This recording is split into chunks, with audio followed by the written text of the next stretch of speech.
Hi hello నమస్తే welcome to do or day channel. మీరు మొదటిసారిగా మా ఛానల్ని విజిట్ చేస్తున్నట్లయితే కింద రెడ్ కలర్లో కనిపిస్తున్న సబ్స్క్రైబ్ బటన్ ప్రెస్ చేయండి, పక్కనే ఉన్నటువంటి బెల్ ఐకాన్ని క్లిక్ చేయండి. మా నుంచి ఇలాంటి మరెన్నో మంచి వీడియోలు మరెంతో మంచి సమాచారం మీకు రావడానికి అవకాశం ఉంటుంది.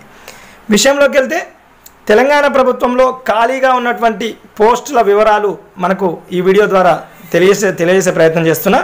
ఇది 28వ తారీఖు ఆగస్టు 2019 రోజు వెలుగు దినపత్రికలో వచ్చిన సమాచారం మేరకు మేము ముందుకు తీసుకొచ్చే ప్రయత్నం చేస్తున్నాం. సెక్రటేరియట్లో 600 ఖాళీలు ఉన్నట్టు మనకు స్పష్టమవుతుంది.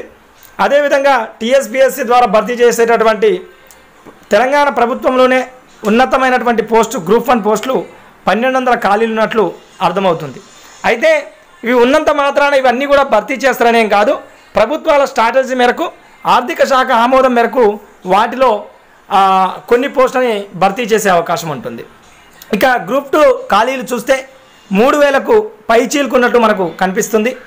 గ్రూప్ 3 పోస్టులు 8000 వరకు ఖాళీలు ఉన్నట్లు కనిపిస్తుంది.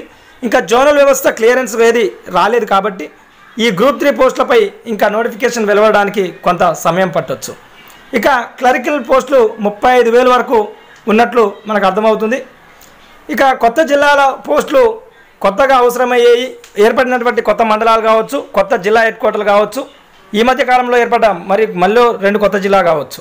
ఈ అన్నిట్లలో ఉన్నటువంటి జూనియర్ అసిస్టెంట్లు ఇలాంటి పోస్టులు అన్నీ కూడా ఖాళీలుగా ఉన్నటువంటి పోస్టుల సంఖ్య 40,000 వరకు ప్రభుత్వ అవసరం ఉన్నటువంటి పోస్టులుగా ఈ వెలుగు దినపత్రికలో రాయడం జరిగింది. ఇక టీచర్ పోస్టులు కూడా 50,000 వరకు ఖాళీలు ఉన్నట్లుగా చెప్పడం జరుగుతుంది. డిగ్రీ కాలేజీ పోస్టులు 2,000, ఇంటర్ విద్యలో 4,500 ఖాళీలు ఉన్నట్లు కూడా అర్థమవుతుంది. మళ్ళీ ఒకసారి చెప్తున్నా, ఆర్థిక శాఖ ఆమోదం మేరకు అక్కడ ఉన్నటువంటి ప్రభుత్వాల కెపాసిటీ మేరకు ఆ ఆమోదం తర్వాత ఎన్ని పోస్టులని భర్తీ చేయాలి అనేది ప్రభుత్వం నిర్ణయించుకొని భర్తీ చేస్తుంది. ఇక్కడ ఉన్నంత మాత్రాన ఇన్ని పోస్టులతోటి నోటిఫికేషన్లు జారీ అవుతాయని మాత్రం కాదు. ఇంటర్ విద్యలో 4,500, ఎయిడెడ్ స్కూల్ కాలేజీలో 4,500 ఖాళీలు ఉన్నట్టు, యూనివర్సిటీలో 1,800 ఖాళీలు ఉన్నట్టు స్పష్టమవుతుంది. వీడియో నచ్చితే లైక్ చేయండి, షేర్ చేయండి, ఇంకా ఛానల్ సబ్స్క్రైబ్ చేసుకున్నట్టయితే సబ్స్క్రైబ్ చేసుకోండి. మరొక మంచి వీడియోతో మరింత సమాచారంతో మేము ముందుకు వచ్చే ప్రయత్నం చేస్తాం.